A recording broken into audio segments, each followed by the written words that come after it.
All right, it worked, Carla. Hey, morning, everyone. Looks like you're Morning. running up.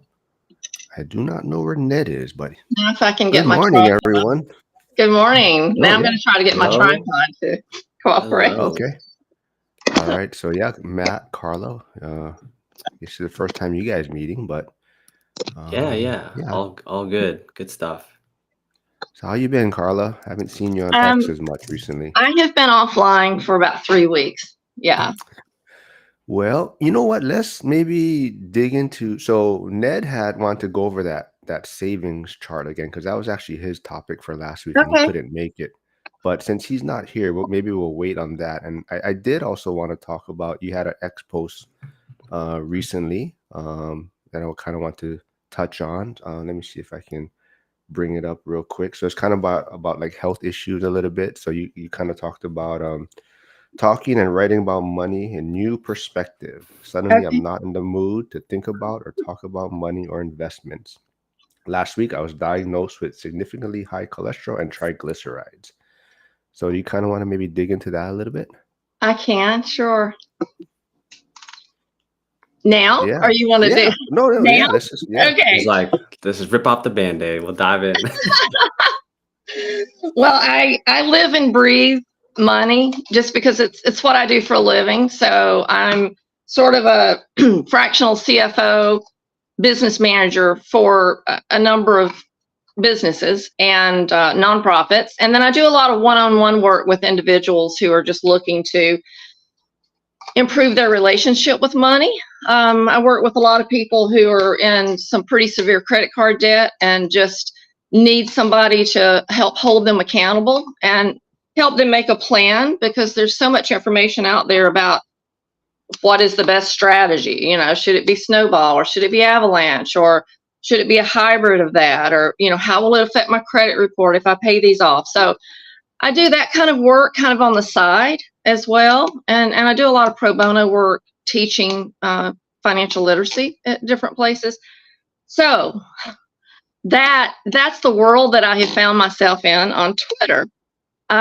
So I own real estate too, so I'm very interested in rentals and being self-employed. So that's the community that I've joined on X, and I found some really fabulous people like Mark to be friends with. And so not only am I living and breathing that, like on a 12-hour workday, when I'm in my spare time, when I'm enjoying social media, I'm in that world too. And I consider myself to be this like uber healthy person. I've been a vegetarian for 30 years. So like cholesterol should be the last thing that I should ever worry about, right? And I have pretty low blood pressure. And I'm not like a gym rat or anything, but I do walk every single day. I get a lot of steps in, and I just have generally a really healthy lifestyle. So I had not been to a doctor in years. I shouldn't confess that, but I'd not been in a very long time. And I've had insomnia for a year now, a solid year of not sleeping through the night. Like I'm averaging 3 to 5 hours a night, according to my Fitbit. So, and I've been really sluggish and really having a hard time getting going in the morning. So somebody said, why don't you just go have a complete blood profile done and let's, get all that stuff checked out. And so when I opened up the reports, it was like perfect, all of my vitamins and minerals and blood, the white blood and the red blood, all of that was like perfect. And I was like, this must just be in my head, must just be in my imagination. And then I got down to the lipids profiles, and they were through the roof. I mean, like as high as they could be. Triglycerides, my good cholesterol was non-existent. My high cholesterol was at the max. All those ratios were just a hot mess. And so I had to do a follow-up appointment with the doctor, and I don't like medication. And the first thing she said is these are stroke level numbers, and we've got to get you on a statin immediately. And I didn't want to take the statin, but we talked about how this can be hereditary, And I do have some family members that have heart problems and that have had high blood pressure and borderline diabetes and all that. It's just never visited my house, you know. So that's the day that I posted that on Twitter, and she was like, "We're going to get you scheduled for all sorts of tests." And that day, she listened to my carotid arteries. I don't think I'd ever said that word out loud before. And she heard turbulence, which means that there's plaque in your arteries. So I did that post, and I was like, I need to dedicate some time to figuring this out, you know, because I've never had to watch what I eat. I'm 5'7", 135 pounds, so like dieting and weight and all that has just never been really a part of my life. So I thought all these hours I'm spending on Twitter, because I was spending probably 2.5 or so hours a day, you know, some in the morning, some in the evening. I thought I'm going to have to dedicate that to figuring this health problem out. So I did. And I got good news from this test showed less than 50, it's blockage, but it's less than 50%, which they consider to be in the normal range. They heard it, it's there, but it's not anything like, until it's over 50%, they will not do anything in terms of surgery. And then I had what's called a calcium score. Have you ever heard of that test? Yeah. So Yeah. it's like $100 paid out of pocket, and it scans all the arteries in your heart, and they all came back 100% clear. So That's I good had news. That's a big old fantastic. sigh of relief to all of that, but they did insist that I start taking that medicine, and I go back in about 4 weeks, I think. And the big change is I hired a personal trainer, and I met her on Twitter. And you may be friends with her, Mark. I'm not sure. She runs in our circle. She's friends with Lindsay Okay. Stamps and Sarah and Jackie, a lot of the people that we all talk to. And she goes by AK. Her name is Anynna. And she posts a lot about habits. That's her niche, is forming good habits. So she's out of Austin, Texas, and she's a part of a training group, and they have an app that checks in with you every single day. I'm clocking what I'm eating, the steps I get, and then they're hand picking weight exercises for me and all that. And so I took it really seriously, and I'm throwing a lot of money behind that membership just to So it take it must have been seriously. really eye-opening for you. Like, I mean, as far as, putting kind of finances and Yeah. money on the back burner in a Yeah, sense, it's like right? I suddenly didn't care. I didn't care when they said these are stroke level numbers. I was like, I need some more balance in my life here. I can't be 100% finance stuff all the time. I've got to start taking my health seriously. So it Definitely. did put it in perspective. And I did log on to Twitter a few times over the last 3 weeks, and I was just like, I can't do it. I just can't talk. I can't go there right now. I just couldn't. Hmm. I'll come back to it, I'm sure. But right now I'm just kind of on a little sabbatical. I'm still doing my work all the time. I'm just using my free time a little bit differently now. I'm working Yeah, Yeah, out, I'm you know. sure. No, I'm sounds sure, like I'm like, you it's very prioritized. Yeah. yeah. and I've got to But learn how did to so eat better, because being a vegetarian's not enough. Like, vegetarians love carbs, and I can't have, I mm, don't need carbs with this, cholesterol mess in my neck. So I'm researching diet, food, not diets, but I'm trying to still be a vegetarian and get less cholesterol and carbs. Carbs are my problem in my diet. So that's why I've been AWOL. but do you think, like, so having like a money background and finances actually helps in a way where you're not stressed as much just from the health issues, right? So because you have your money somewhat in order, right?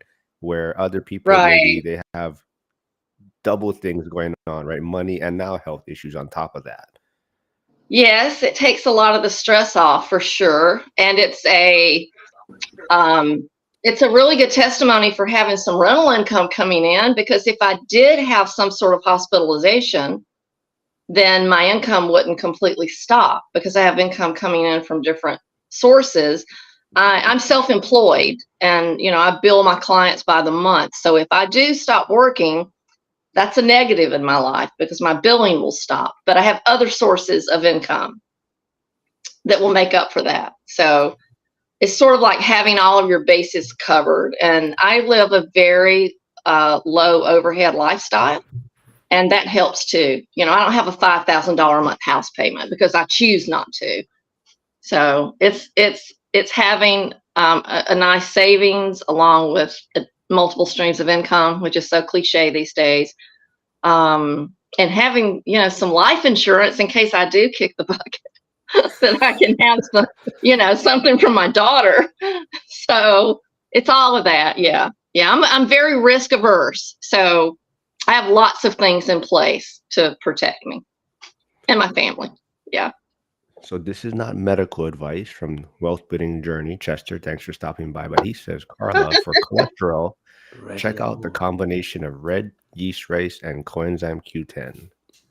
Okay. I Not missed the medical last thing. Something Q10. Yeah, it's Very so coenzyme CoQ10. Okay. Actually, probably a better form of that though is ubiquinol. But yeah, check them out. I will. Thank you. And then the only thing with the red yeast rice is be careful because it's what's the word? With statins, I believe. I think it Okay. blocks statins or eliminates the benefits of statins. So you gotta check that. Well, I would rather not take the statins. So I just put this in my browser so I can read it when we're done. Hey, hi Nikki. Thanks for stopping by. Hey. But Ned, finally you got here, man. Maybe this topic doesn't want you to discuss it. You keep I do not hear you though. Oh man. Oh, So close. So close. I'll probably have to Yeah, like now you're reconnect frozen, or I Ned. think check it's it out. frozen. Yeah. Yeah. Oh, I see you moving. I see your lips moving, but I do not hear you. Well, Mark, didn't you have no power for the past 20 plus hours? Was it 20 hours? Yeah, the other day we lost power so my neighborhood lost power and then everyone Was else it a got it storm? except for Mm. no, just old Just infrastructure already. And oh man. that electric company is under a lot of fire too because it's like they're like the only game in town, and they're being They so I can don't know get if you away guys with a little remember. bit more without any competition, I imagine. Well, I don't know if you guys remember the Lahaina fire from the other year. They're under scrutiny for Mm. that also, as far as old electrical poles, and so there's a lot of maybe lawsuits in place and things like that. So a lot of people are not happy with Hawaii Electric Company, and part of that too is we're trying to go green here, so they got rid of the power plant, the coal plant 2 years ago, 1 year ago, 2 More years. energy draw to the grid. Possibly. I mean, but basically my little area. So my neighborhood lost power, but it was more because it was like close to my street. My little was out for like 20 hours. Yeah. Dang. Let's see here. He's trying to get back in. Hopefully, let's see if he gets back in and we can hear him. Go, Ned. Little test. I see you.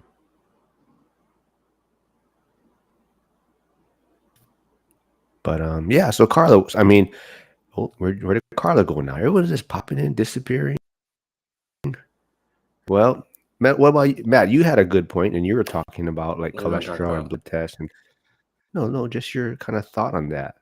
Oh, yeah, no, I mean, again, right? I'm not a certified medical professional. This is not medical professional advice, but I'd be curious to see, what Yes. the statistics that they're pulling on what's normal, like and maybe Carla can shed some light when she did her their medical visit. But you know how like they deem like average limits in terms of like quantities or volumes or concentrations of a certain substance that they're testing.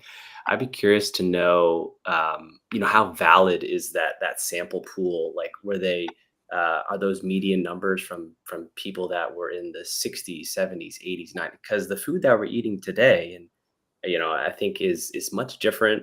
A lot more maybe antibiotics, a lot more synthetic processed foods that we're eating today, which maybe the levels that the levels that we're currently at, they might be elevated from what that baseline was 20, 30 years ago. And so, Mhm. um, I don't know if, that's something that just pops into my mind is like, what's above average 50%? Like, is that like a 50-year-old male in the 1970s, or is it like you said, fairly healthy for the whole lifespan, female? And it's like, how do you, it's hard. I would say it's just very hard to maybe read between what's actually relevant and particular to everybody's each own personal health and lifestyle. And so it's fascinating world. I feel like you could really uncover a lot and go down the rabbit hole when you're researching those kinds of stuff.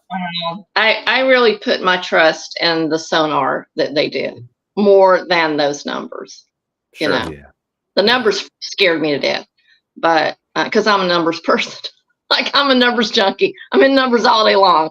So yeah, I did a lot of research on exactly what the numbers were, but it wasn't until they did the actual scans and could see what was inside there that I was able to breathe easier. Yeah. Nice.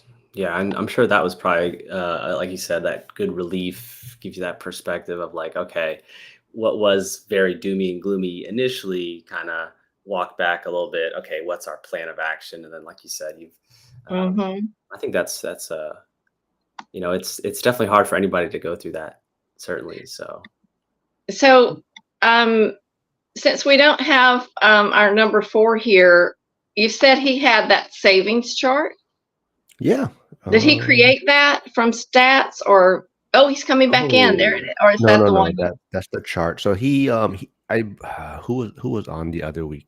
I think that I'm not sure exactly if this chart is from this person, but I don't know if you folks remember the Money Mustache. He was big on YouTube and sounds social media familiar. before. Yeah, Mr. Money Mustache, I believe. But Mr. this Money was Uh-huh. one Mustache. of his Okay. charts. Yeah, this was one of his charts. And Ned said he used to keep this, I believe, by his desk or behind his desk or something like that. But he really likes this chart, but he has a very different view on it. So that's why he couldn't make it on again last week. He had a meeting to go to, so he got bumped off. But he heard our discussion. He's like, "Oh man, I wish I was on because I have such a different view on this, and I want to talk about it." So I said, "Oh yeah, let's talk about it again this week." And apparently, he can't get back on again. But Uh-oh. but, but yeah, so yeah, it's a savings chart. So what did you get a chance to look at it, Carla? I did look at it, but I feel like I need a little bit of explanation to it. Like what's the legend or something on it?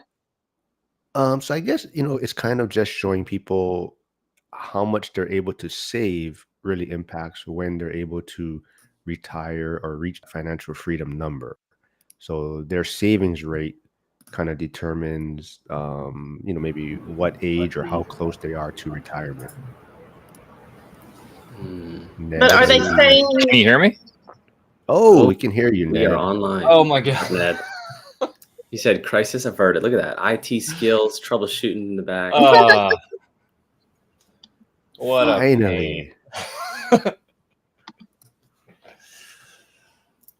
Oh my god. This is a good opportunity to get more background on that savings per Yes, Ned. So age chart. So I mean, this is on cue. this is your chart.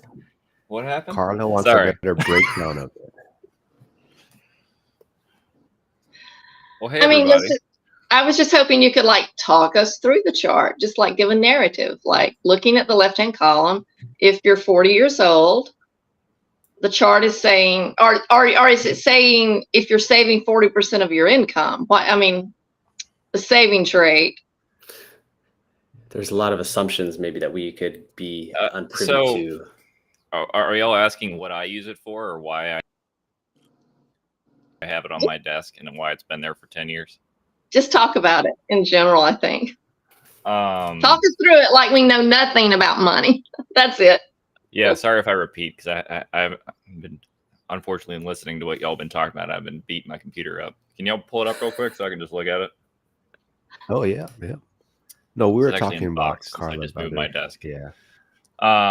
So it was put out by the F.I.R.E community when I was first trying to figure out financial independence. I was trying to figure out the easiest way to think about it, and the chart assumes you get I think it's a 7 to 9% return in an index fund. So the idea being, if you can save 100% of your income, you are probably financially free, no matter how many. Like, basically, the savings rate correlates with how long until you're done. So if you can save 50%, it'll take you 17 years, assuming you have a 7 to 9% rate of return, which all of us know in real estate you can do a whole lot better than that pretty easily. So I kind of have always personally used this as a worst case scenario. It might take this long, but also kind of a way to think, okay, if I'm saving a little more aggressively, intermittently, maybe not every month or every year, I'm saving 75%, let's say, it's still going to average out to be removing the amount of time it takes for me to become financially independent, if that makes sense. So Yeah, we kind so of dug into it makes last sense. week, but Ned has a very different view on it somewhat from what we were discussing and talking about. So you want to dig into that a little bit more, Ned? Well, I think one place that I talked about it with my wife, and my wife kind of brought up, hey, I think your goals are different from what a lot of other people are trying to do. And I was like, well, that's probably fair. And she's like, you're trying to get to financial independence so that you can push harder, not so that you can just be done. Yeah, that's a great way to think Yeah. about it, I guess, or break it down. So in my mind, if I reach to where my real estate covered all of my personal expenses for just life in general, in my mind, I'm like, okay, well, now if I push at 100% savings rate, every year I can double or substantially increase how much I can live on if I stop the year after that. So the number of years after you hit financial freedom that you keep your foot on the gas and you keep pushing hard, the more that savings rate is going to magnify what you can do if you ever decide to pull back on it. And so in Gives my you the mind, option to. Yeah, you have the option to just, hey, I'm going to push for another 5 years because I do want to travel every month, or, I think a lot of people misinterpret it as, hey, when I hit financial independence, I stop. And it's like, well, I don't know if I want to sacrifice that much to get there. Whereas me, when I hit financial independence, that means I no longer need to take a salary from one of my businesses. And now I can reinvest 100% and grow that even faster. So for me, I'm not looking to stop working. I'm looking for the financial flexibility to reinvest more aggressively in other places. So I mean, I don't like the idea of retiring at 37. I would be so bored. True. I think, like you said, it's really what your goals are, right? I mean, everyone kind of looks at it a little bit differently, but everyone's trying to hit this certain number to give them the options, and everyone kind of has a different, maybe, like you're saying. I mean, you kind of touched on it. Like you want to travel every month, and whether it's by different planes. And Matt said if you need a pilot, he's always willing to fly. But There we go. but I like right, that. but you have a insert. different goal than a lot of people, in a sense, maybe, right? So that's why you're saving, or the way you're looking at the chart is slightly different.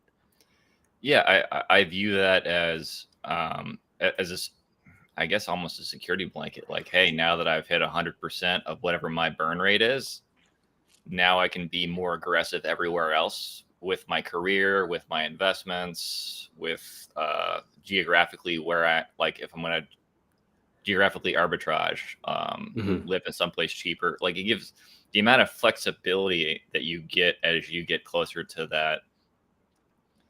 Like if your portfolio monthly is making double what you need to live, and you're living on half that, and you still have a full-time income of salary, so your savings, because my average savings rate is 70 to 90%, right? So I could live a whole lot nicer than I do. But I mean, I know very few people that would live at the level that I live at on purpose, let alone do it for 5 or 10 years. I don't hear many people talking about, hey, that's the whole, like, have you all heard the like F.I.R.E versus F.I.R.E? Yep. But you can maybe go into it a little more. So I think F.I.R.E, at least I'm sure there's a bunch of definitions. F.I.R.E is like, hey, if everything's perfect, my portfolio's dividends, whether it's real estate or index funds or bonds or whatever you choose, covers how much I spend every month. Doesn't matter what you're like. Everyone on this channel is probably thinking real estate. Whereas F.I.R.E is, I have way more than I need to live, so I can just kind of do whatever I want. You know, when you see like Hollywood movie stars and people in movies with like, I don't know, like pet lions and random crap in their house like that, that's probably more like along the lines of like, nobody needs any of that stuff. Like just like silly, like, hey, I can go be silly with my money because I have so much. I'm at a F.I.R.E level that's so ridiculous. I can kind of like Grant Cardone's probably F.I.R.E, you know. And I never looked at, you know, I think one of the critiques last time y'all talked about this was I think the guy who originally wrote that chart was Mr. Money Mustache. Yeah. And the dude retired with like 400K. And I don't know what that is. That's like maybe 25K to live on a year. And I'm like, that sounds terrible. Like, I don't want to do that. No. Right. Absolutely not. But I mean, if you could, so I mean, with the reason I think real estate investors have this huge advantage over the index guys is if you're house hacking, right there on average, I mean, I think it's 25 to 45, some geographics, 50% of your monthly burn goes to rent. So if you just house hack, cover those costs and invest the savings and don't change anything, your lifestyle is the same as everyone around you, but you're at a 50% savings rate. Right. So now go back and look at that chart. Yeah, I think that's why Just from house hacking. Hey, look, popular. now I'm 12 years away and I'm not even trying to save. This is an accident. It's just like a weird arbitrage thing that I can just do because you're allowed to buy a duplex to a fourplex. That's the way I think about it. So what do you think about, I don't know if you remember Coach Carson's story or book that he told at the ORAD event last year. In the beginning, he has those 3 couples, right?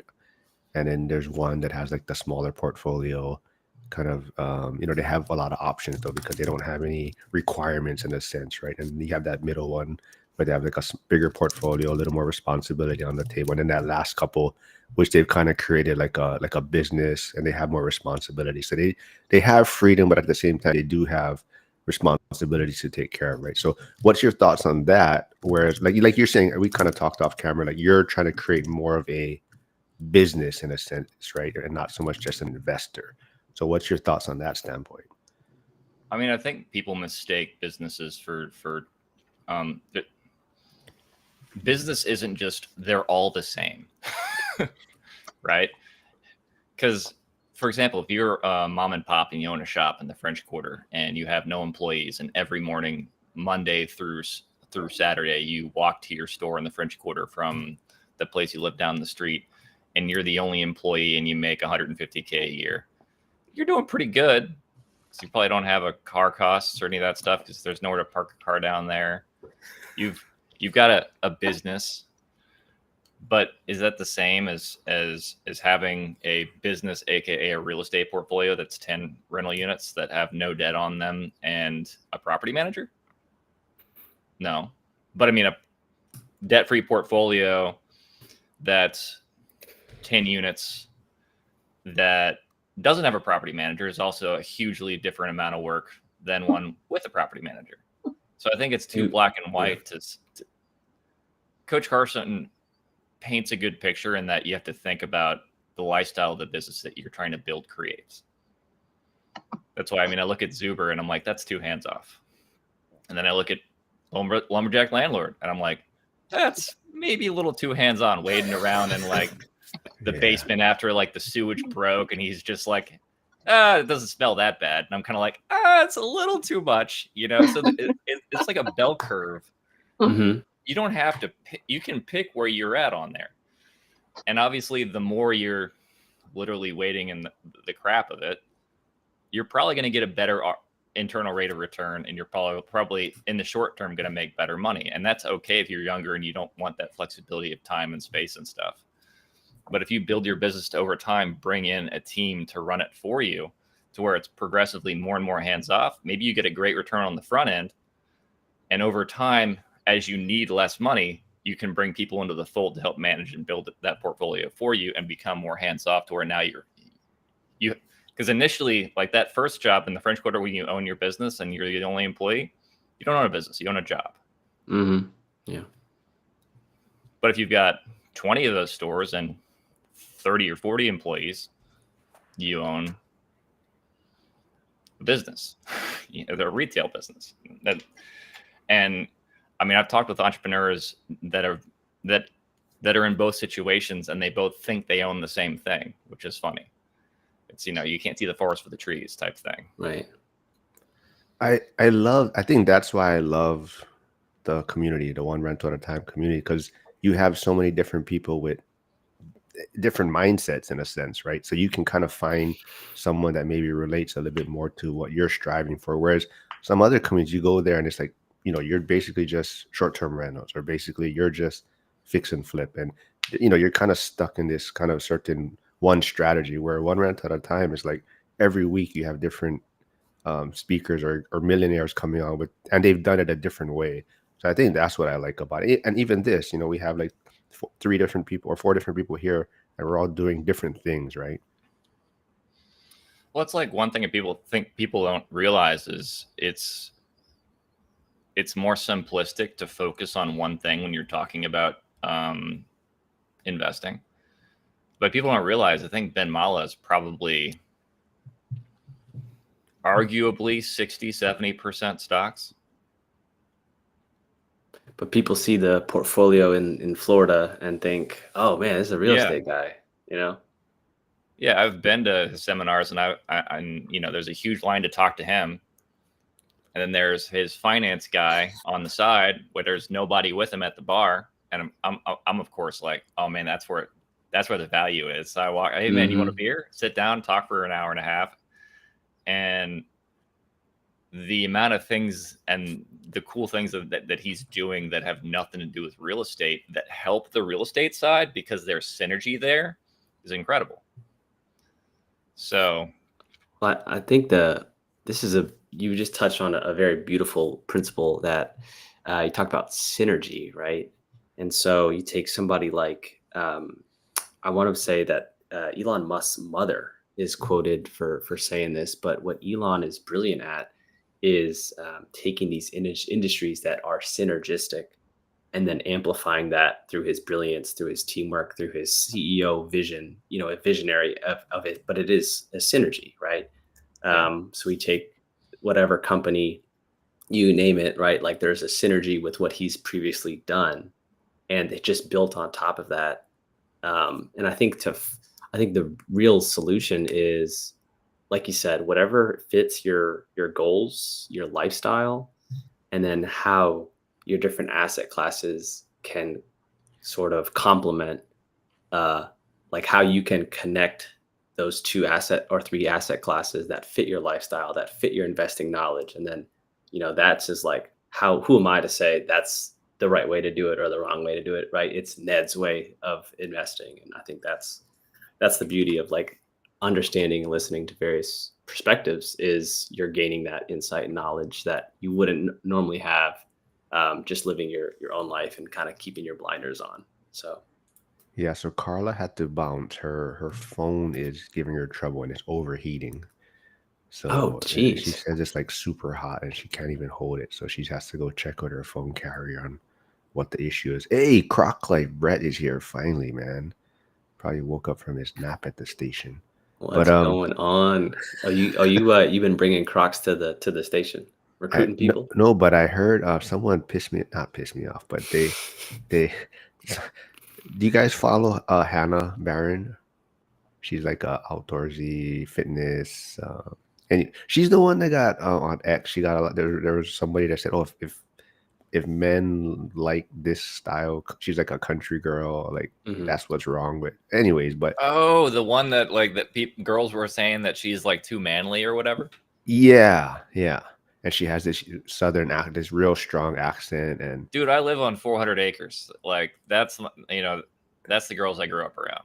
yeah, that's what. But anyway, she was wearing Crocs, and she's like, she was wearing Crocs to this fitness expo that I guess she's sponsored by them. And then someone commented, "You know why Crocs have holes in them? It's so you can let your dignity out." I was like, but Wealth Building Journey has a great breakdown for this. So he says they're like the three bears from Goldilocks. He says Matt is Papa Bear, 2 hands on. Zuber is Mama Bear, 2 hands off, and Dion is Baby Bear, just right. But I also saw that you bought your VIP tickets, Ned, for next Oh year. yeah, I did. Yeah. Did you join school just for that? Yeah. Yeah. Yeah. I mean, I'll stay in it for a few months and see if there's good value there, but I don't know. I feel like I talk or I interact with the different people within the I guess we'll call it the Zuber sphere Yeah, no. enough to where I'm not sure if the extra value is there, but I'll find out. I'm going to leave my review until I've been in it for a few weeks to kind of see if the value is different in there versus not. I feel like the main value will probably be the people in the chat are probably more committed. Yeah. Whether they're like doing it or not, Puts Yeah. like skin in the game almost versus just Yeah. a free group. It's sort of like you said, there's more ownership, I think, with that. Yeah. Did you Yeah. so are you filtering through the questions and people's comments in the school community, Ned? So like late I've start been wealth. working Oh, crazy. okay. I literally signed up for it and then bought the tickets, like read 2 posts, and then like went on a business trip and just got back last night at like I don't Oh, know, okay. late. But yeah, late start wealth is also in the community. He's John Morris, or maybe I shouldn't say his last name, but he's John in in school. But so he's in a under contract right now in Florida. So yeah, that's one maybe if you want to take a peek and give him your feedback. But he's under contract and he's What part? what part of Florida? Yeah. John, if you're here, I always Yeah, that forget. matters a lot for yield because I Tampa's want to say different from Gainesville, Miami. but I could be wrong. Oh, Is he on College Town? 30A? Is he in? I mean, I see really good Airbnb deals going on in Pensacola nonstop. You can get some really solid yield in that area still, but a lot of other areas are overbid like crazy. The value's too high. Then Brett's killing it in where is he? Oh yeah, Gainesville. He just closed on a duplex, I believe. But he's killing it. The only guys I know doing really well in South Florida just buy straight up cash. And I mean, it's easy to cash flow when you buy for cash. So. Trade Better 99. So late start well said Gainesville, and Trade Better 99 said, I'm too Papa Bear. I always want to fix it myself. I want to learn how it's fixed properly so that I can monitor 5 people fixing the same problem on 5 properties at the same time. Because I can't fix them all at the same time. You got a lot more ambition than me, man.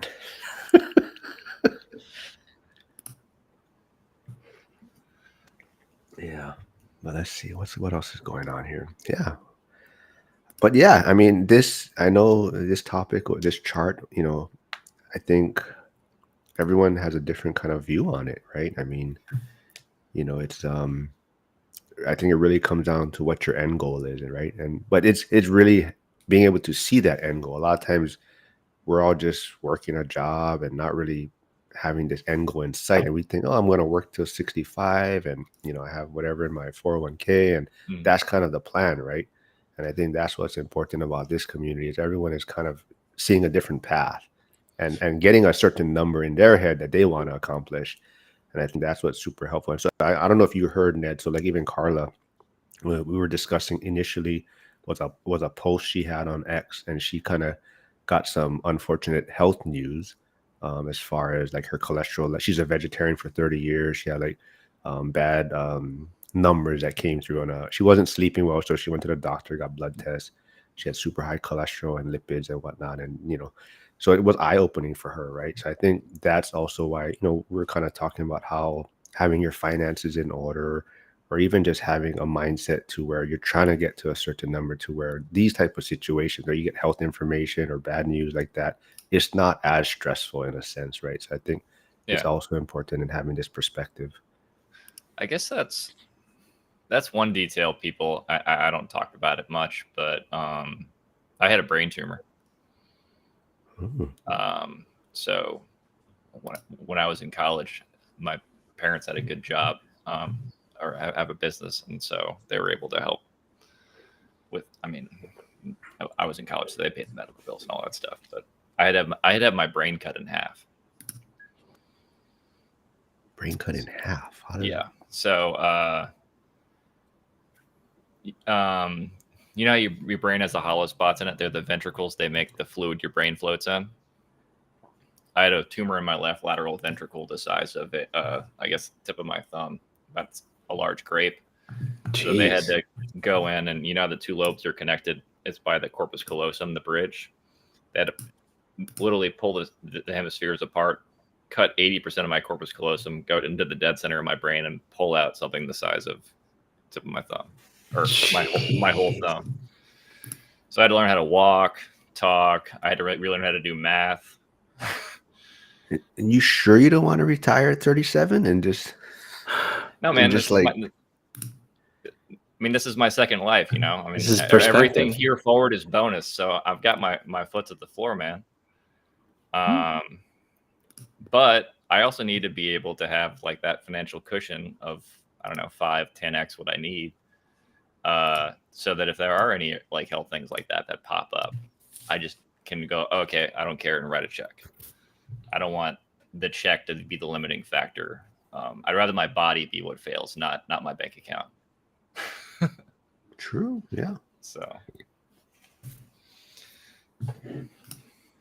So Late Start Wealth said, must be the mojo in the room. Seller agreed to give him a 4K credit to get the ancient AC. We'll take.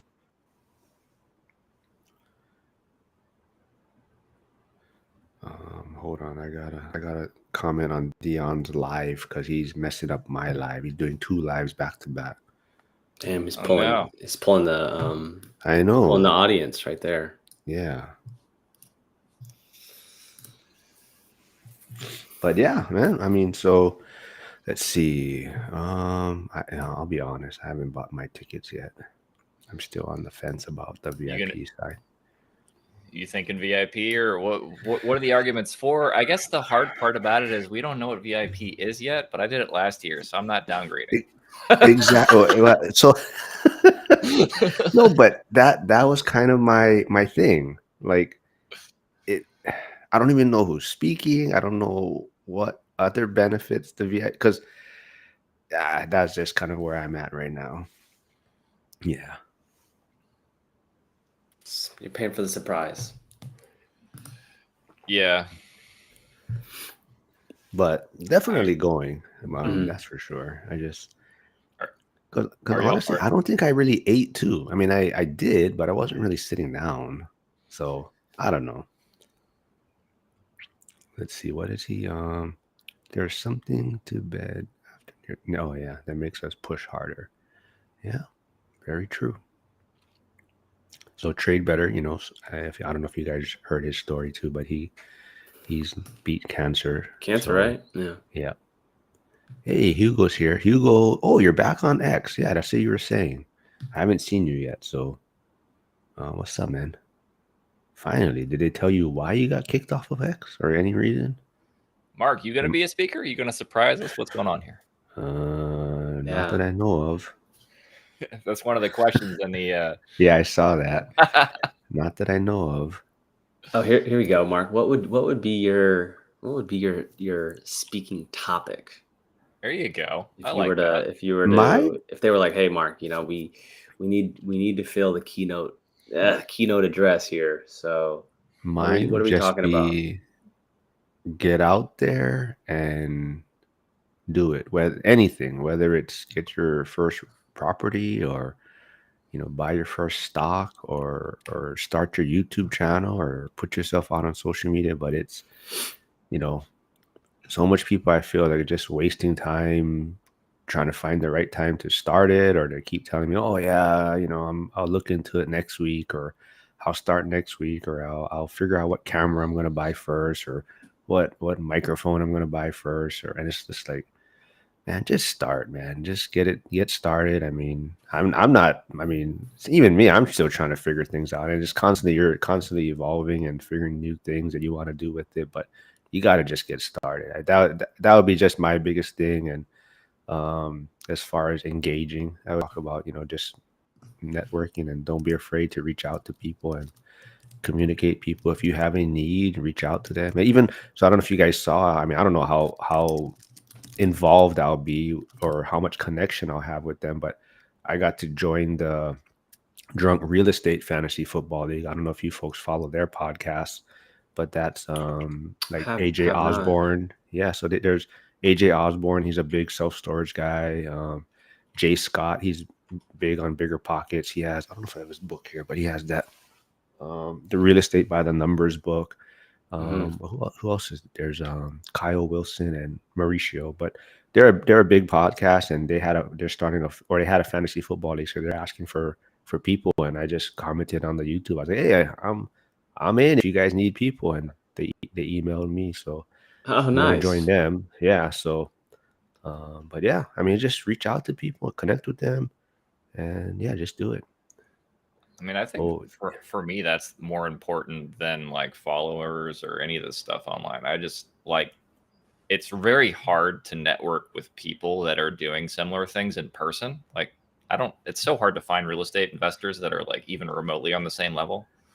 So I know people from work where it's like, oh yeah, man, and I'm buying a new building, and it's like, oh yeah, what's that put you at? And they're like 900 units, and I'm like, well, you're not going to have any advice that's useful for me.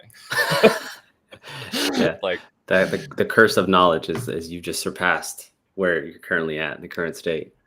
Yeah, I mean, they can't be that many deviations ahead. Like anything that they say, they're gonna be like, oh well, I'm adjusting this. I'm putting all like LED light bulbs, so I'm saving 20 grand a month. And I'm like, that just doesn't happen for me.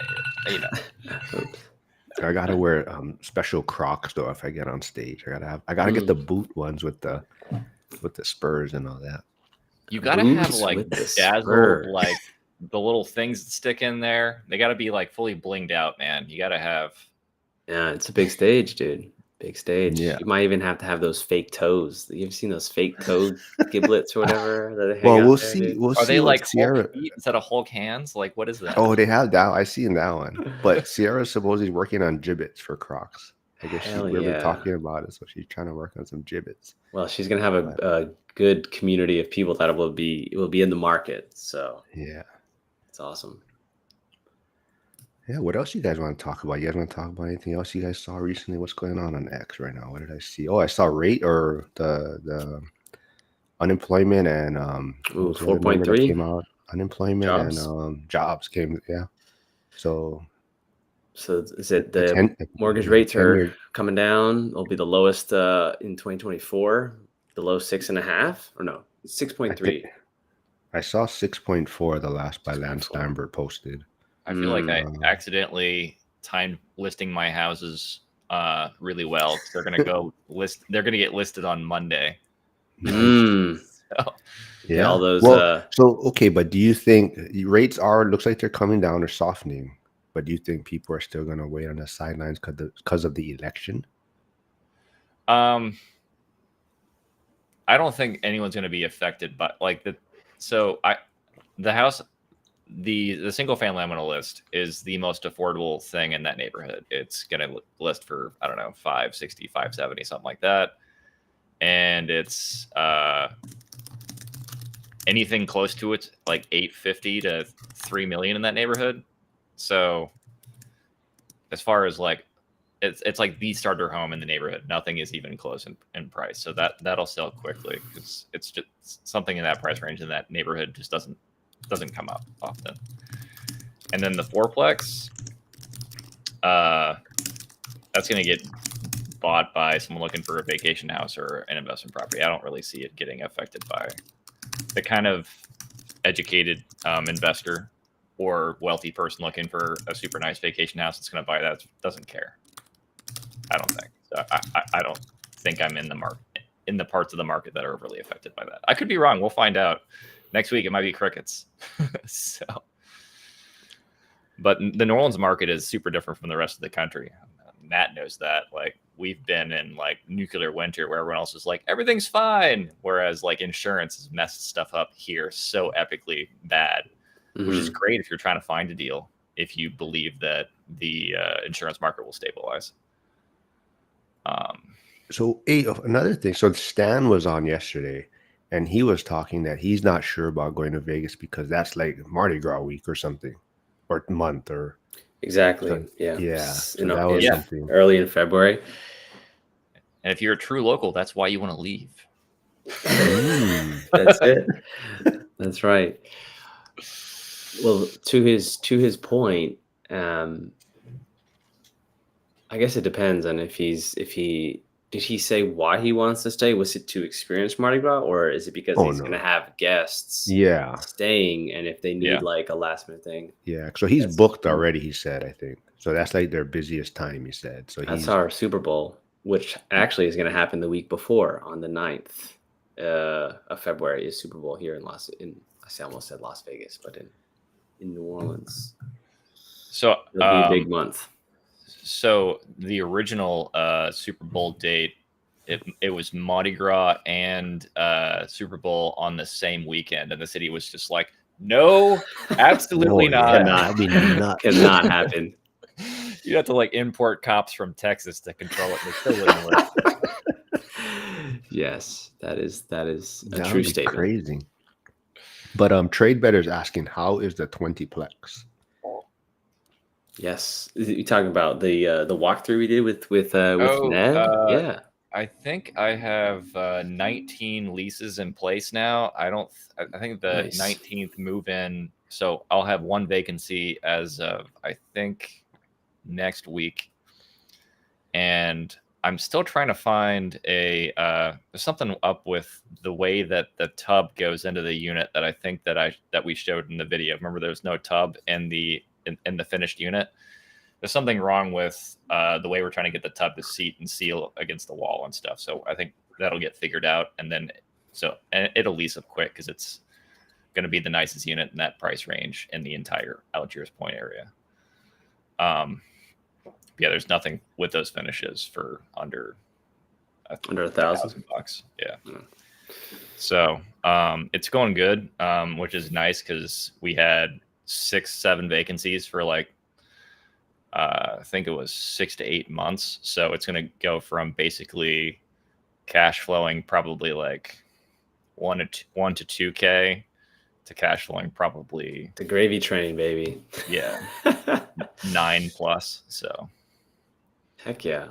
No, I think that's awesome.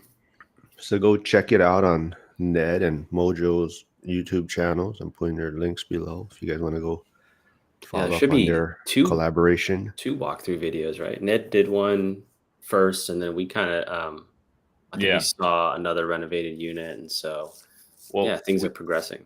We did one for your channel too, right? Yeah, that video that we had, I just edited it and shared it, and then obviously you could take that video and just upload it to your channel too. I didn't even know we're allowed to do that. I thought it would get flagged or something, so I was just like, I can Mark, you know anything about that?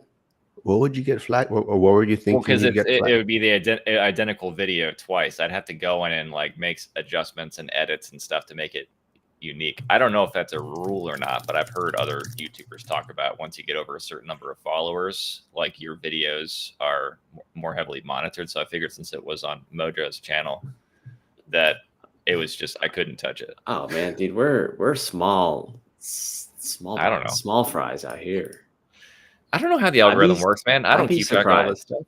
I'd be Yeah, I surprised. don't really know either, but I just throw shit out there. But yeah, Hugo said he subscribed to you, both of you guys, and Hugo's channel's out there too. So if you guys haven't subscribed to him, go check it out. Oh yeah, we definitely did. Yep, subscribe, love it. Yeah. But I know Hugo's, well, since he was off X for a little while, I know he was doing more on Threads, and I still, man, Threads is, I don't know, I get no interaction over there. Really? What's Trump's one? Is it Truth or whatever? I don't know anybody on that. Truth Social, Yeah. Truth Media, one of those. Oh, what do you guys think about the boxing? Oh man, dude, it's a God, it's a shame because it's like, check it out. Everybody's thinking it, but nobody wants to say it because they feel like their fear of getting canceled. But like, come on, everybody's common sense, you know, like what's more importantly, the data has already come in. Look at the Vegas betting odds on all the matches that guy's in. It's literally like, I can't remember what it is. It's basically I didn't even think about that. If you bet $100, you make $3 if he wins. So it's a 3% return. And then the other person, if you bet, you make like a 30x return. So where's the money going? Like society has decided that for some reason one side may have an advantage. Yeah. So Hugo says if you are not monetized, use each other's content. For example, he can use mine and not get flagged or dinged. Oh yeah, jackass. Wait, so Truth. If neither party is monetized, or if you're, I guess whoever your bar. So Yeah, Hugo's monetized, but he can use mine since I'm not monetized. Or he won't get flagged. Love it. Well, fellas, I hate to jet out early. We are going to be doing a walkthrough. Well, it's a potential property. Ned, thank you for the lender information. We're getting the process going on that, and so hopefully we can share some updates here. Yeah, I might be doing a stream with Josh at some point. By the way, that'll be fun. Oh hell yeah! Right on. Yeah, cool. Y'all met up with him? Just a video call. So it was just intro. But it seems like good. We're going through the process. Everything's streamlined, automated. He's a cool guy. Beautiful. All right. Well, I'll catch y'all later. Thanks for man. Mark. Shoot, man. Thanks, man. Yeah. So Chester said Truth Social, and then Trade Better's asking, have you guys looked into Rumble? I have not looked into Rumble yet. I mean, that's maybe down the road. I've thought about it specifically because there's probably nobody trying to do real estate on Rumble. We could be like the first people. Yeah, I mean, I haven't really. I mean, I've seen some stuff on Rumble, but I haven't gone too deep into it. I just don't think it's easy to monetize. I mean, I don't care about that side of it, but I also like, yeah. Could you stream to both? Could we set up to where it just does both? I believe so. I believe Rumble is one of the options. I there's like 10 or 12 options or other platforms you can stream on. Yeah, so I did see Hugo something about it. He did join Rumble. He's liking it, he said, when he got banned from X, or suspended from X, I should say. So what was your view, Mark, on the whole savings rate thing? Now that you've heard, because it seems like I guess you've done videos on it twice, so you've had more exposure to all the different opinions. Has anyone's view on it shifted your view, or have you been stagnant as far as the savings rate years until retirement chart? Not really changed my views. I just realized that it's great to see that everyone has a different view on it, right? I think that's the number one thing. I think so many of us, initially we were all just headed down somewhat of the same path. I think finishing high school, going to college or whatnot, and putting money in retirement accounts and just assuming that you're going to work till 65. So I think just seeing that everyone has a different look at it or view on the chart, I think that's super interesting. And I like that everyone sees it a little bit differently, but everyone has a different kind of mindset of what their retirement or end goal is. So for me, I mean, it hasn't really, I definitely don't want, well, not, I shouldn't say I don't want, but you're definitely willing to do a lot more work or be hands-on than I ever want to be. And I think like how we like you mentioned, I think I fall down more that Dion path, and Mhm. you fall down more that Zuber lumberjack, bigger portfolio, maybe a little more of a business type of thing. So I mean, but same thing, right? Just different goals. Yeah. But definitely both trying to achieve a option or freedom in a sense, but just their freedom looks a little bit different, I guess, or Well, I mean, it's funny for me because since I've kind of talked about this topic with a lot of different people, and it's funny how many like blue collar like plumbers or electrician type guys that I've showed it this chart, and they look at it and go, "Oh, wait, I did that years ago, but why would I stop working?" And it's this funny thing where you're like, wait a minute. A lot of these blue collar millionaires that you would just never guess are kind of like, yeah, but I'd be bored. I like working, but I can't fish all day. you know, yeah, and it's I, not I super see. common, Yeah, but I it's common enough to where it's raised my eyebrows a few times. but I think for me, what I notice more now is like I would see like you're saying, they why would they want to stop working, or they can only fish so much. Like I guess I would look at it now, and it like I would have never thought of this 10 years ago, but it's more like now I can try new things and actually like allow myself to see if I enjoy it. Because I feel like right now when you are working on all these things, it's like you may try something that piques your interest, but it's like you're not giving it its full attention, like because you're trying to get to work or you're trying to do other things, and Mhm. it's like it's so easy for you to say, I don't enjoy it, or I'm not good at it. Whereas like when you have all of this time freedom or option, it's like I'm gonna take up this new activity, and I'm actually gonna commit to it for a certain amount of time, and I have all this time to. I think that's what a lot of times people quit soon or give up soon because they don't have that time commitment to see if they're actually good at it. So I think I would just be trying new things and be like giving it like, I'm going to commit to it for 3 months and see if I like it, how much I enjoy it. And I think that's more like just having that option to just try new things that maybe I've had some interest in, but I just could never fully commit to it.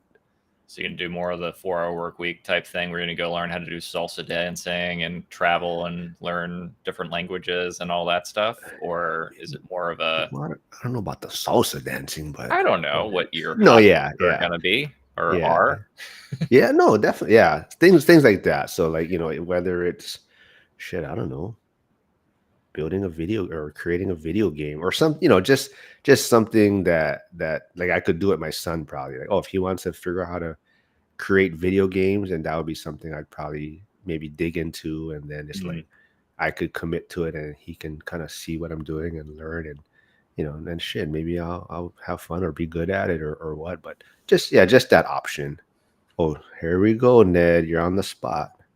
Well, Chester did say he did fish all day in his childhood, What are but my retirement? Well, that's such a broad question. Like how much do I need to be retired? Like, what's my monthly burn rate, or what are my goals?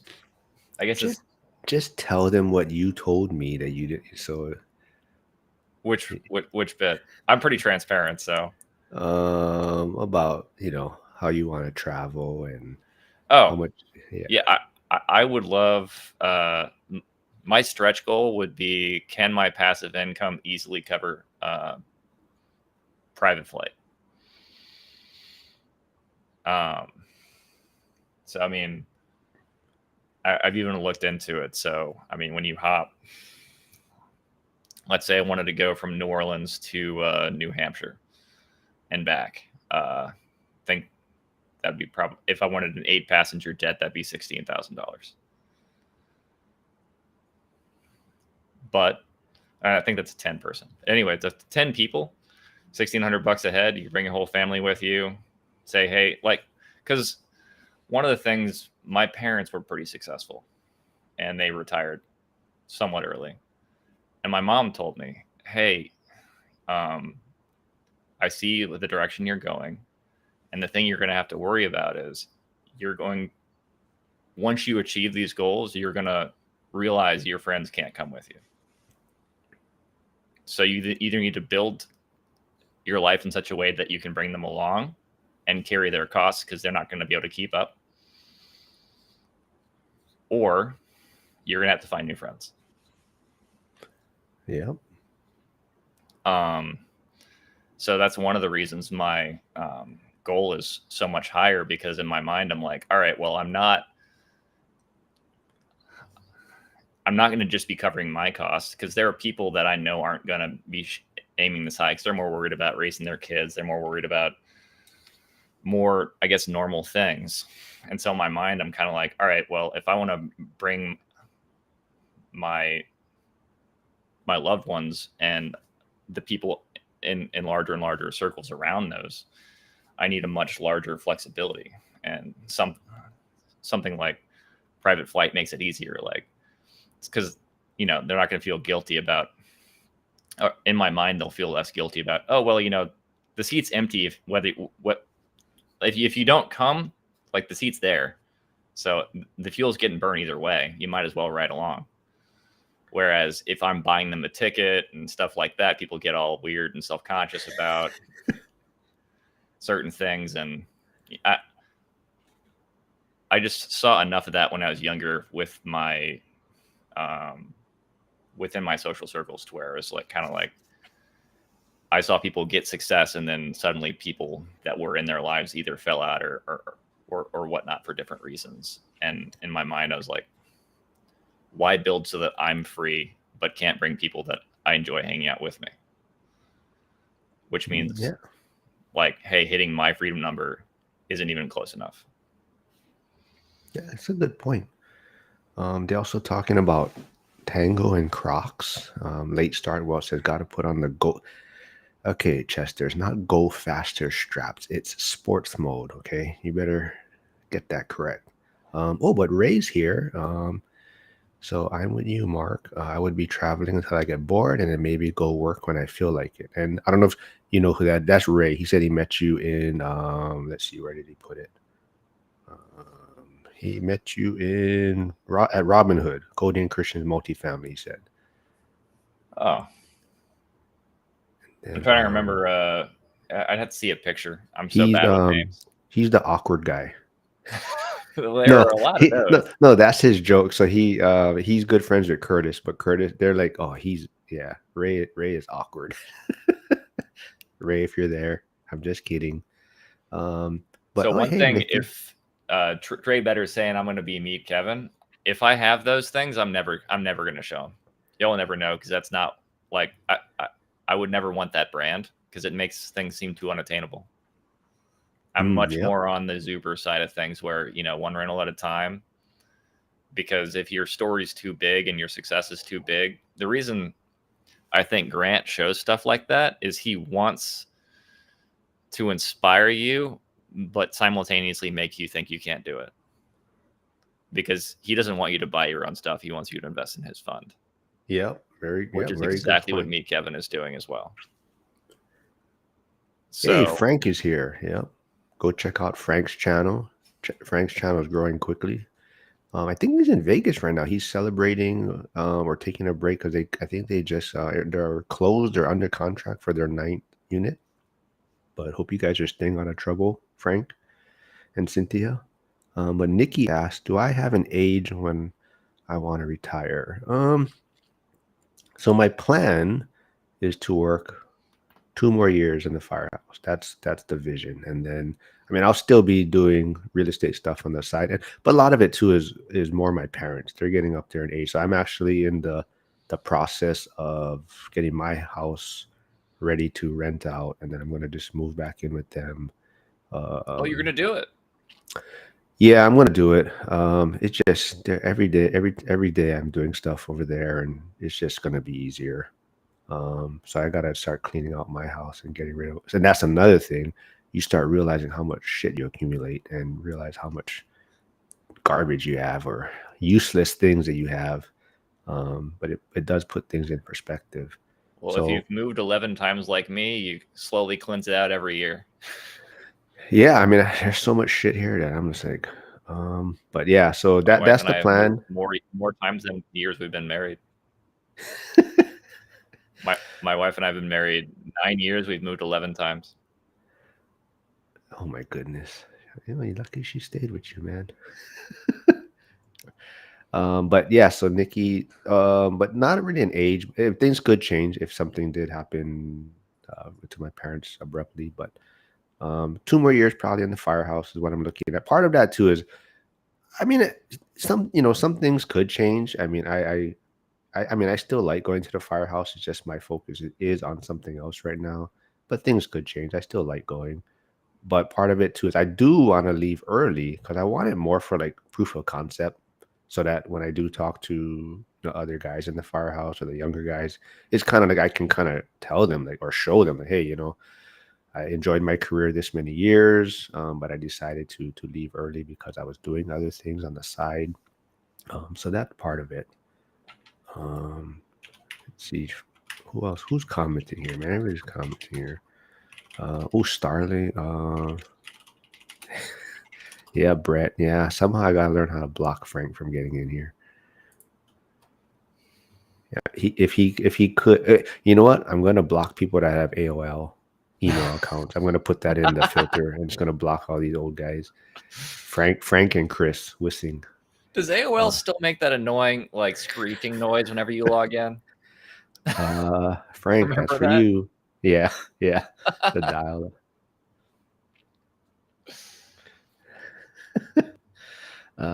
Let's see here, man. Who else commented?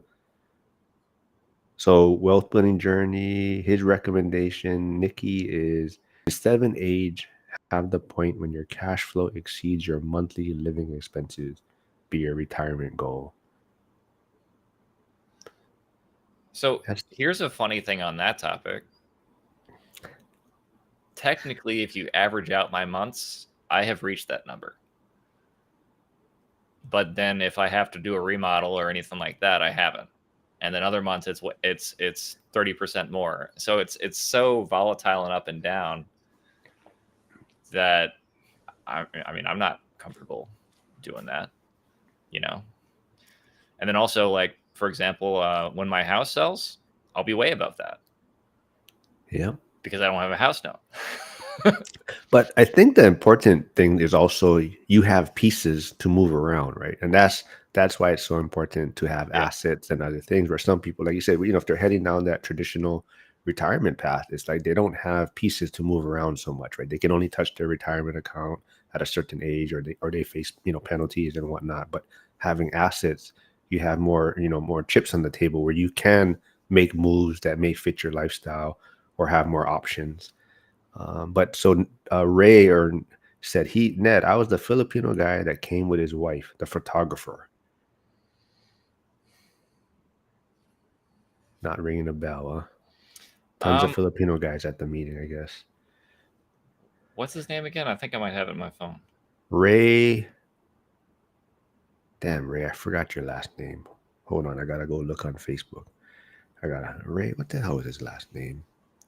Yeah, don't say it in the comments. It'll be stuck there forever. Oh yeah. Nah, that's what I thought it was.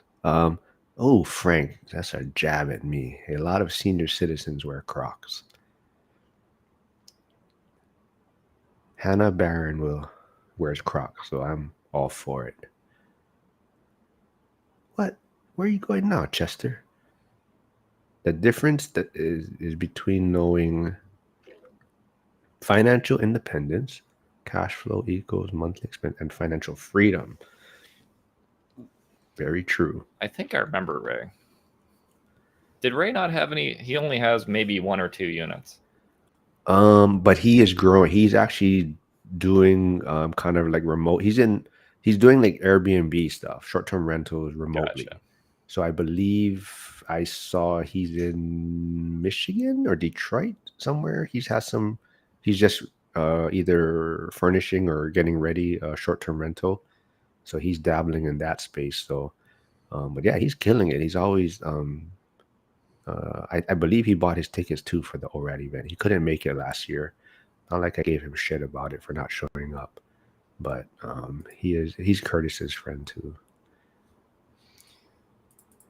But yeah, this was a fun one, man. I'm glad you finally got on to kind of talk about the chart. You know, it was kind of your topic, and you had a somewhat different I viewpoint on apologize. it. My internet has been such a mess.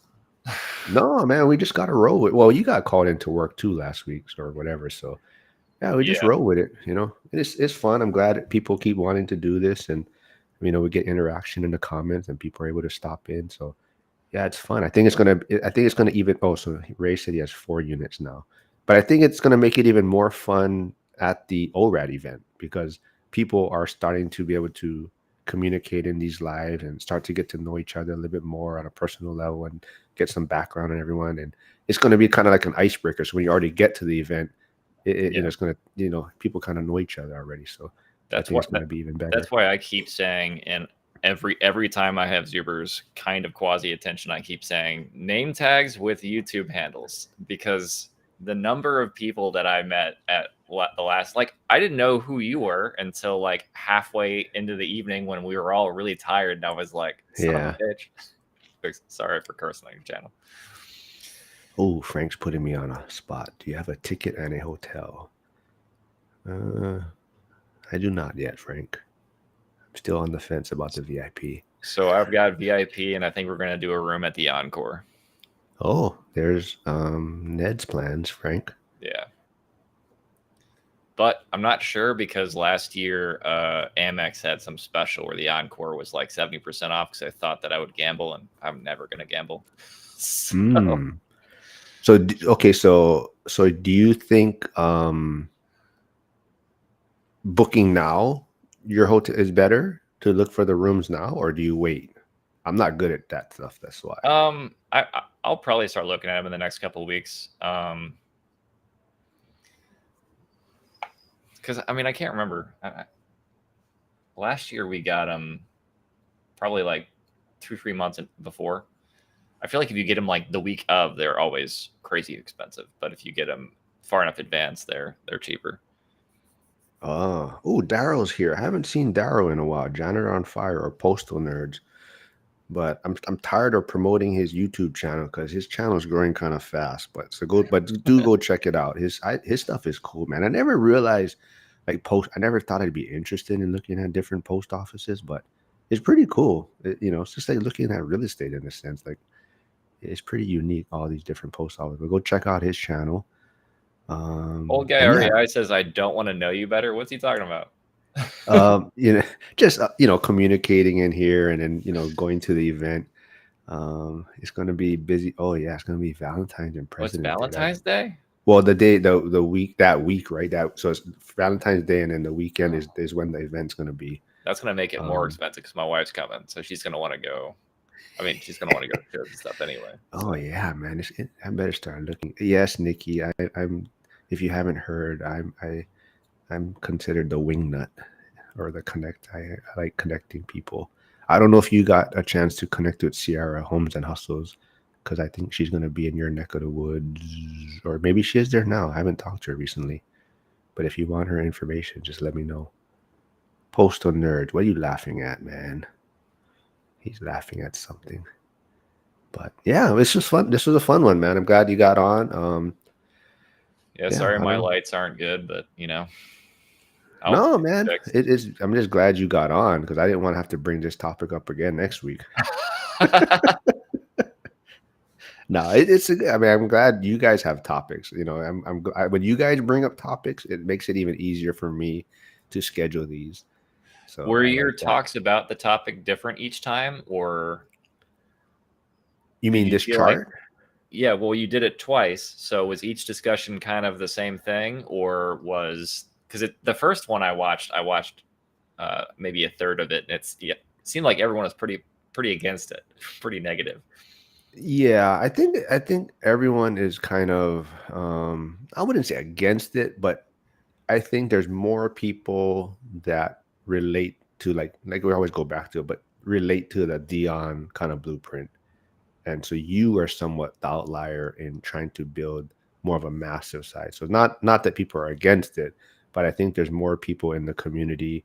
Chester, where are you going? Oh, you're back now. But I think more people are in that Dion camp of, the right amount of cash flow with the least amount of properties in a sense.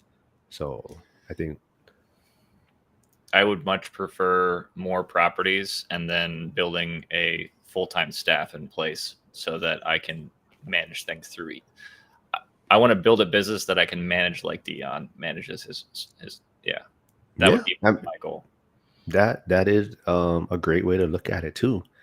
I mean, yeah, no one way to do it, no right or wrong, but I think just having a vision and being around people in this community where you can bounce ideas off of, or even for motivation reasons, right? To keep you going through the shitty times, because we've all talked about it, right? There's always shitty times and obstacles in your way, and you just need people to reinforce that you're doing the right thing, because it's so easy to go to work. Like I go to the firehouse and I'll be like, oh yeah, I got a HVAC to replace, and they're like, see, why are you investing in real estate? You're spending. But when you come to these communities, it's like everyone's like, oh yeah, I had to do that the other week, and it just helps reinforce what you're doing. It's going to make sense down the road, right? Yeah. The percentages. Wait, hold on. Had to move my truck. Okay. The percentages look more towards stocks over real estate. Makes my brain hurt. Yeah.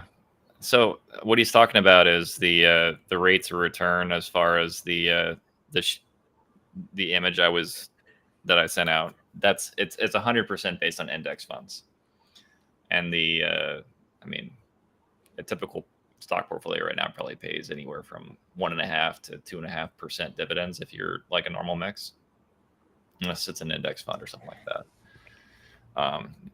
But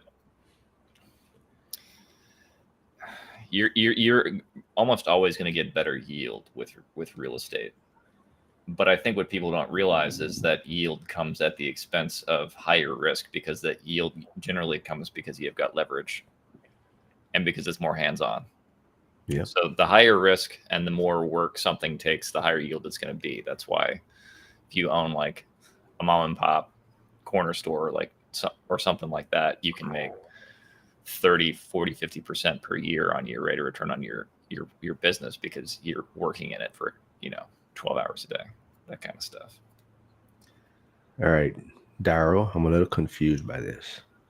It said, I love Dion Smith and personally, but if you wanted to grow exponentially, Cody and Christian is the way to go, hands down.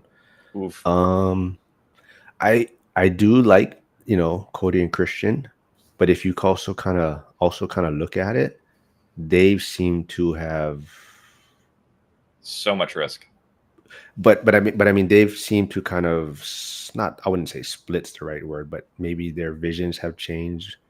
Like even Cody seems to be looking at more of a like you're saying, maybe less risk, a simpler portfolio, and a little more hands off. So that's just from what I see, like what so well, they've hit coast. Like they can just stop now, they're done. Like if they want, they can pay stuff down and then be done. Frank, am I done buying rentals? Not necessarily. We joke about it quite a bit, and the accountability groups. So go check out Frank's accountability groups on Wednesday, and there's also one on Sundays now. But I don't think I love real estate as much as you guys do. Like you guys can talk real estate all day. I just like shooting the shit and making trouble. But I mean, I like real estate and I see the power of real estate, but I think I don't love it as much as some of you guys do. And that's, you know, not so much I'm done buying rentals. I'm just trying to clean up some other shit. And I always talk about that, right? About going too fast and, you know, scaling too quickly. And I think I've just, How you know, going fast has slowed me down actually. how close are you to stabilizing all of the things and the turmoil that you created by leaning into it so hard initially? You feel like you're caught up and you're not over your skis anymore, or Every time I think I do, then some shit comes up, you know. But it's just one of those things where it's like they say the 5 years kind of suck, the first 5 years, and it's kind of like, you know, it seems like everything's on track, and then just something comes up, right? And it's just one of those. It's not that it knocks you out. It just slows the process down, right? yeah, But definitely you kind of see like when you hit that 5 years now, you know, you've changed a roof, so that should be good for so many years, right? Or you've changed out an HVAC, so that's going to be good for so many years. So it's kind of like you're fixing all these problems, and now at the 5 year point, it's kind of those things are less and less, and now everything just starts compounding and building the snowball effect. So it's just, yeah. So every time you think like, okay, now we're gonna get moving, it's like, oh, right, something else. But it is what it is, and but yeah, I mean that's you just gotta roll with it. I think another thing people tend to forget with stuff like Cody and Christian, all the way to Dion. Dion is arguably the least risky portfolio out of everyone who's probably in the Zuber sphere. And then Cody and Christian are probably the most risky portfolio. But no one ever really talks about making an adjustment on return for like risk adjusted rate of return is something people do in the financial community for like index funds and stuff like that.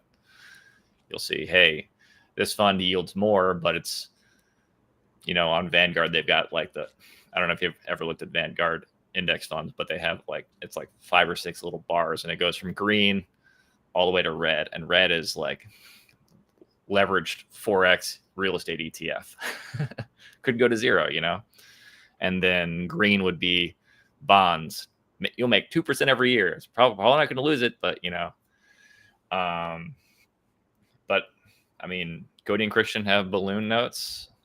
Everything's owner financed. Like, it would take a lot less for the dominoes to implode on that portfolio than it would on Dion's portfolio, which is low enough leverage where he could probably sell half of it and then own everything outright. What I would say though, and I don't know how Christian is, but at Cody's age, I don't think I would mind being that riskier, right? So just from an age standpoint too, and he's built such a great skill set to where if it did implode, I think he'd be right back on his feet building it again. So I think it's also your age and you know what skills you're building, but same thing. That's just something everyone has to factor in at what point they are in their life, and you know. Yeah, but I mean, going back to the savings chart, the only reason that what they're doing is possible is probably because they're at like an 80 or 90% savings rate. Yeah. You know, they probably stay in their own hotel rooms and stuff like that when they're up there working on the what's it called, the Robinhood and All stuff right. like that. You know, they're probably not staying in the nice hotel down the street. Okay, now Janitor on Fire is getting personal here. Now we're gonna have to spin it a little bit. Oh, but Chester, back to you did have a question earlier about the Sunday accountability group. It's I kind of just want to get it started. I don't know how much I'm usually in there, the same thing, making trouble. But I think Jack, Trey Better Harrison, and Late Star Wealth are kind of the 4 guys that will be leading it as far as who can be there on that Sunday. So those 4 will probably be the one. Jared's the one kind of wants to do it the most, but everyone else is helping out. But yeah, that is at 3:30 p.m. on Sundays. I've And then thought about doing the accountability thing over on Zuber, but I already do one for lumberjack landlord on Tuesdays. Oh, cool. Robert kind of mans it. It's my Zoom channel or chat or whatever you want to call it, and it has kind of rotated. So I don't know if people realize there is I guess it's like an unofficial weekly accountability thing for the lumberjack landlords course as well. All right. Well, how can people? You have to join the course first. Okay. Well. Oh shit, I'm a landlord. And then once you're a graduate, then you qualify to join. It's free. Oh, okay. Okay. So anyone out there that has gone through the course, Ned's throwing that out. If you don't know about it, they do have an accountability group. But yes, Jared on Fire is talking shit now. He would take the 92 Cowboys over Walter Payton and Jim McMahon any day. You guys would not even be able to move the ball against the 85 Bears, Darryl. It would be like Batman versus Superman. The 85 Bears are Superman and wait a minute. So you're going to start a Batman versus Superman fight now because what the real question is, how much prep time does Batman have? That is true. So, but Darryl, I know Darryl loves Batman. That's why. Wait, so Wealth Building Journey is asking, graduate of the course or the boot camp, Ned? I think either is probably fine. Okay. So it looks like you have some people that didn't know about it. So Chester and Trade Better. I guess maybe you can send them some information or where to find it or what. Or get it to me and I'll get it to them or whatever works. Yeah, I think I can email it to you, or they can ask about it in the oh man, what's that community that Lumberjack uses? It's called man, I don't know. They should be able to ask for it in the Lumberjack community, but there's enough of us in it to where, I mean, it varies anywhere from 3 of us every Tuesday to the most I think I've seen is maybe 12. Wealth Building Journey said, I've been through Matt's course at least 4 times already. Oh, Mighty Networks. Is that the one he uses? Yeah, Mighty. That's it. I don't like Mighty, man. I'm in a few Mighty stuff and it's so hard. I don't know. I don't know. It's not very user-friendly. I think school is much more intuitive. Yes. But Matt's already built out the Mighty Network thing, and I know he put some good money into it, so his is built out pretty well. So I don't mind his. It's just I wish there was, I wish it was easier to interact on the Mighty Net. It's very similar to school in a lot of ways. I don't know why it feels clunkier, but for some reason it does for me. Yeah, it is. Yeah, it's hard. And people like message me on Mighty, and it's like I don't get it for like a week later. Yeah, and I'm like, oh shit, yeah. But yeah, this was fun. I gotta start getting ready to head to the firehouse today. Yeah, I don't know. We'll see. I got. Let me see if I don't know if I'll need you. I try to rotate every other week for everyone. So next week I do have I got 3 lives coming up next week. One's gonna be with a group of firefighters. They interviewed me for their first responder thing, and I told them, "Oh, let's do a live." So it's gonna be like 3 other firefighters. But yeah, cool, man. We'll get you back on in a couple weeks, and then where's Radeon been? I haven't seen him recently. Radeon is just as hands-on as Matt is. And so he's been, I think right now he's redoing the siding on the house he just bought. So all the time he was streaming with me, he's like, hey, I'm going to try and get this done. So he's been breaking a serious sweat, getting some work done. But I think is he going to be in Vegas? I don't know if he's decided. He's torn. So 3 months after someone sent me a message. Yeah, exactly. Yeah. I've run into the same thing. I'll get like a notification on my phone and it's like, oh yeah, in March. I'm like, wait, what? Yeah. So right, I don't know. Well, yeah.